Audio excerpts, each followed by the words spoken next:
administration, the Bush administration, has done nothing to control the problem that we have. We've had 5 million undocumented workers come over the borders since George Bush took office. It has become an extraordinary problem. And the reason the American people are concerned is because they are seeing their own economic position slip away. And oftentimes, employers are exploiting these undocumented workers. They're not paying the minimum wage. They're not observing worker safety laws. And so what we have to do is create a comprehensive solution to the problem. Now, I have already stated that as president, I will make sure that we finally have the kind of border security that we need. That's step number one. Step number two is to take on employers. Right now, an employer has more of a chance of getting hit by lightning than be prosecuted for hiring an undocumented worker. That has to change. They have to be held accountable.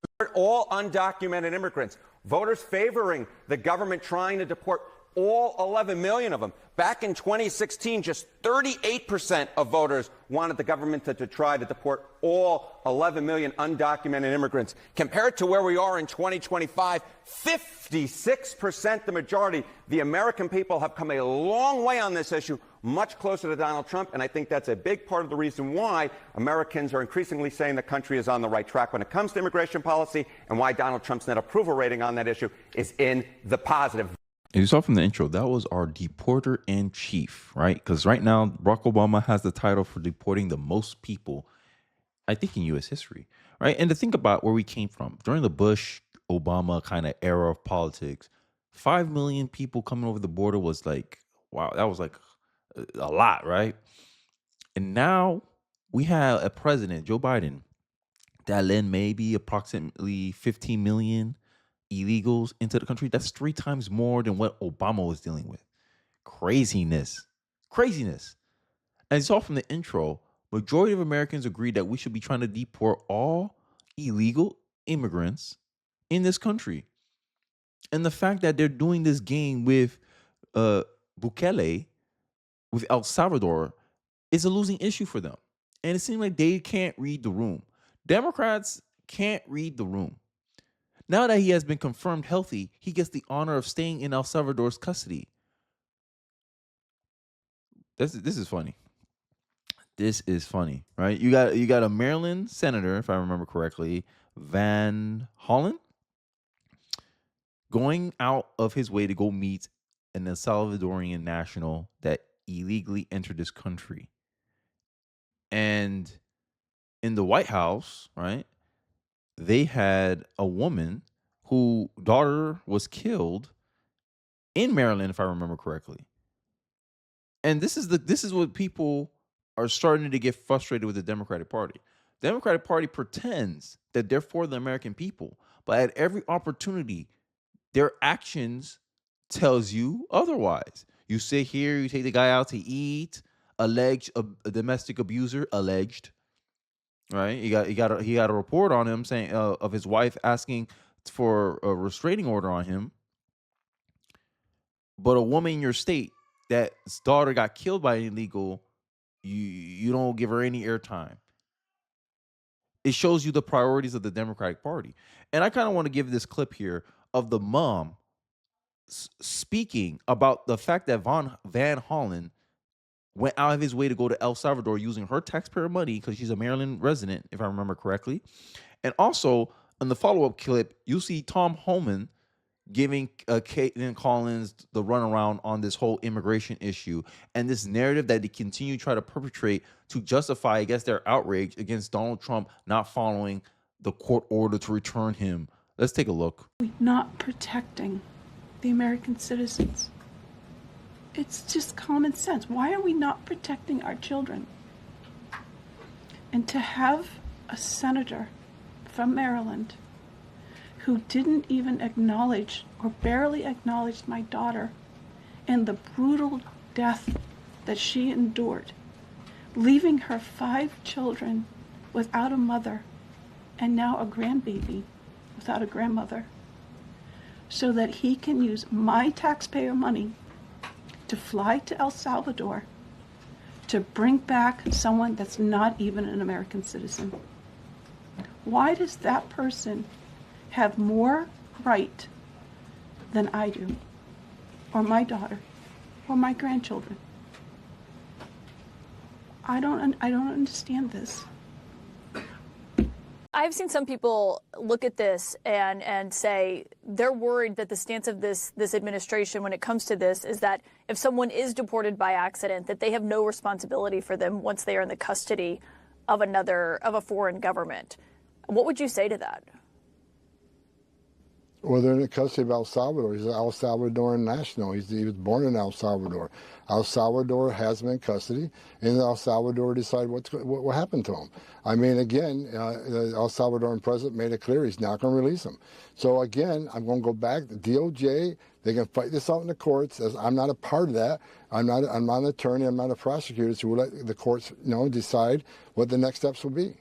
Even though it was a U.S. immigration judge who said the one place he can't go is El Salvador. I mean, he could have been deported literally anywhere else. Again, we can keep going back and back, but again, that was years ago. Country conditions were different. That gang no longer exists in El Salvador. He had been designated a terrorist since that time. 2 different federal judges said he's an MS-13 member. A police department said he's an MS-13 member. ICE data shows he's an MS-13 member. El Salvador says he's an MS-13 member. As you know, MS-13 has been designated terrorist. The case has the facts of the case have changed since that first decision. So again, I'll leave it up to the DOJ to argue that case in court, but that is where I stand, and that's my belief. So in 2008, Democrats used to understand this issue until I guess they found out they can profit from this issue, right?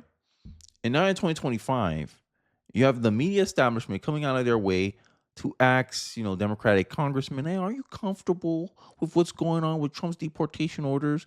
Even though the Supreme Court essentially ruled that federal judges don't have any jurisdiction over the matter of deportation. And when Eric Adams doesn't answer the question in a way that the liberal media wants framed, they get visibly frustrated. Dana Bash, as you know, you already know she's anti-Trump. And the way she asked this question of Eric Adams, I find it very fascinating. Let's take a look, and then as usual, I'll give you my opinion throughout. Are you openly working with the Trump administration, as you work with them on these issues, are you comfortable with the way in which they are rounding up and deporting people, especially in the case of what is going on right now with a federal judge ordering the Trump administration to facilitate the return of Kilmar Abrego Garcia, and the administration is refusing? Well, there's a lot of things that goes into that, right? Supreme Court ruled against them. Hey, the government can't facilitate anything. Aren't forced to facilitate anything. This is outside the jurisdiction of the courts. This is my opinion. All right, because then they make them. It's just like this is how I know how it's outside of the judge's jurisdiction. Is the judge the executive branch? No. Don't the executive branch have dominion or authority over foreign and domestic matters in a certain capacity? He could be the sole decision maker when it comes to foreign interactions. Correct? Okay. Our Abrego, I don't know how to say his name, is in his home country now. He's in his home country now. And he's safe and healthy. I just showed you in the intro. I showed you Bukele announcing that he's nice and healthy. The senator got to meet him. They got to eat a nice dinner in paradise, as he said. And he will remain there. So what you want us to do? You want us to go to war with El Salvador to just get one man back who came into this country illegally, who ignored a deportation order for 6 years before he was finally deported back to his home country? This is what the media wants us. This is what the media is going to bat for. Trying to pressure Democratic politicians who know this is not a good issue for their district, New York. New York spent billions of dollars, had to reorganize their budget to accommodate the new influx of homeless illegals coming into their district. And you ask him if is he comfortable with that. Have you seen the polls lately, Dana Bash? And this is why I'm saying I'm going to continue staying on this point. Journalism is just another flavor of activism at this point. And if you want the news, you have to consume the news yourself. You're going to have to remove them as a middleman or find a more honest broker, because these people are not honest brokers. I digress. Let's continue. Well, you know, one thing I'm clear on is that I'm not a hypocrite. Very clear on my policies, and if we look at the wording and the communications I stated pre Trump, President Trump being elected, it's the same. There's consistency.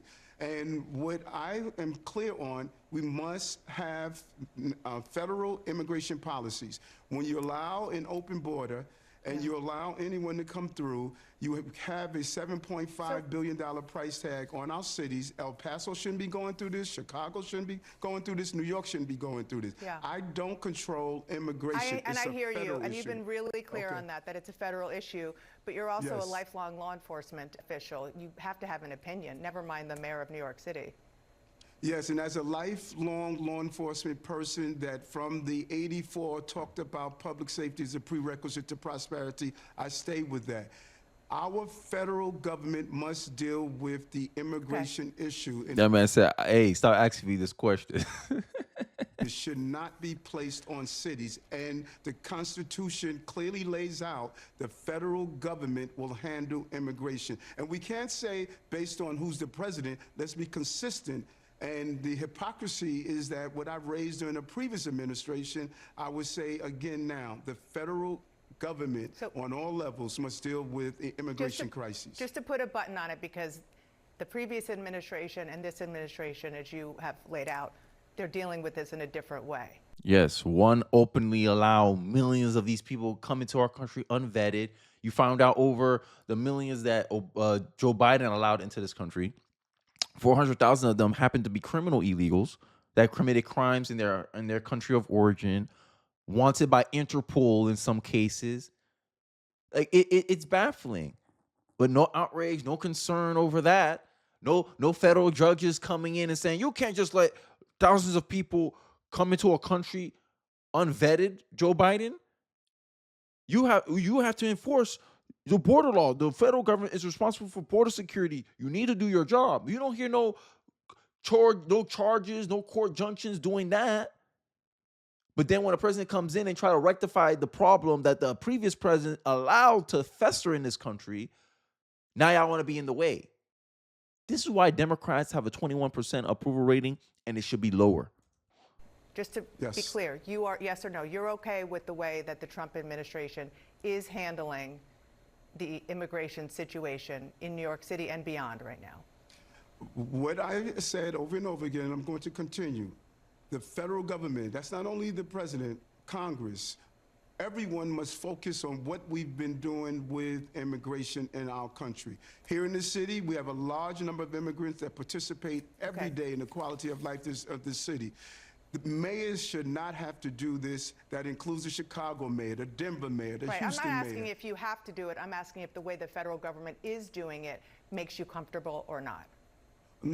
I want to be consistent. As I said, you trying to get a yes or no answer to something that I've been consistent on.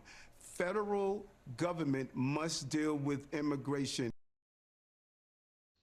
Man don't want to answer the question, but why the media keeps asking Eric Adams this question?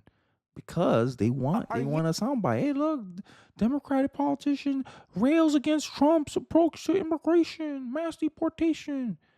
Yo, these people, bro. These people, it's so fascinating. They can't read the room. I wonder why. It's almost like a lot of these Democrats live in a bubble.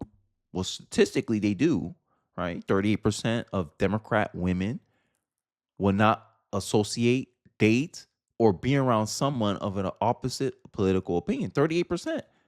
Democrat women are the least tolerant people politically to be around. That means they're the most likely to be out of touch, in my view. Liberal men, only 19%. So Democratic men are more open-minded than Democratic women. And the Democratic Party, what they want? They just want a bunch of women running for power. You got Kamala Harris, Hillary Clinton. Now they want AOC. They want Kamala Harris to rerun again in 2028. A group of people, a demographic of people in their party who's the most out of touch in the country. You want them to run for president.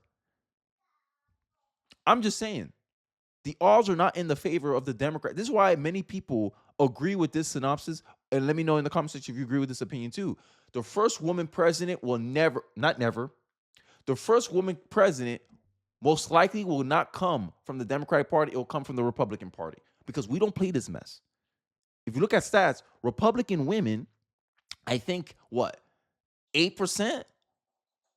8% of them say that they won't deal with someone of an opposing political ideology. They won't associate. Only Republican, it's like the shades of two worlds. Democrat women, 38% of them will say they will not associate with someone with a different political ideology, while only 8% of Republican women said the same thing. This is why many people say the first woman president will be a Republican, not a Democrat.